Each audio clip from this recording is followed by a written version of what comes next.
अमेरिकी राष्ट्रपति Donald Trump और शी जिनपिंग के बीच इसी हफ्ते गुरुवार को साउथ कोरिया में मुलाकात होनी है। चीन और अमेरिका के राष्ट्रीय अध्यक्षों के बीच मुलाकात से पहले चीन की ओर से एक बड़ी चेतावनी दी गई है। चीनी प्रधानमंत्री ली कियांग ने चेताया है कि दुनिया किसी जंगल के कानून पर नहीं चलेगी जहां ताकतवर का दबदबा हो और कमजोर दबे रहे। उन्होंने कहा कि वैश्विक व्यापार को जंगल के कानून यानी ताकतवर के दबदबे वाले दौर में वापस नहीं लौटना चाहिए। मलेशिया के कुआलालंपुर में आयोजित आसियान सम्मेलन में ली कियांग ने कहा कि आर्थिक वैश्वीकरण और बहुध्रुवीयता अब अटल है और किसी एक देश के एक तरफा फैसले दुनिया की स्थिरता के लिए खतरा बनेंगे। उन्होंने कहा कि दुनिया को ऐसे दौर में नहीं लौटना चाहिए जहां ताकतवर कमजोरों को दबाते हैं। हमें मुक्त और निष्पक्ष व्यापार व्यवस्था के प्रति अपनी प्रतिबद्धता को मजबूत करना चाहिए।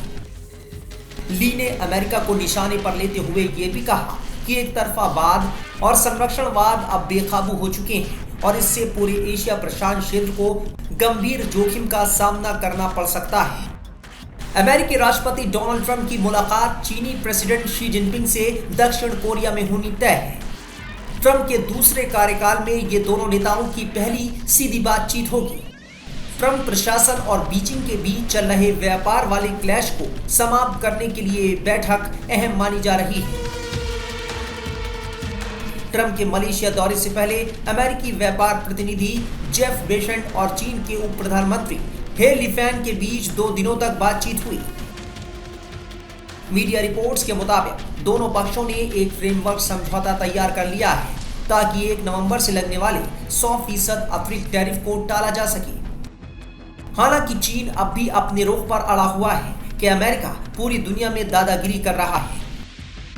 ट्रंप इस वक्त एशिया के दौरे पर है। मलेशिया के बाद उन्होंने सोमवार को टोक्यो में भी कहा कि चीनी राष्ट्रपति शी जिनपिंग पर उन्हें पूरा भरोसा है कि वो किसी समझौते तक पहुंच जाएंगे।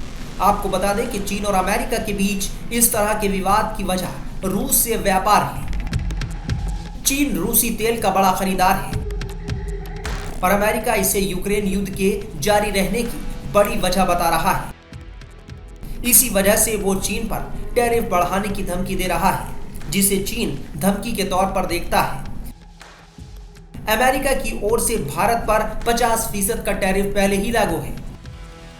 भारत भी साफ कर चुका है कि वो रूस से तेल खरीदता रहेगा और वो किसी भी कीमत पर पीछे हटने वाला नहीं है।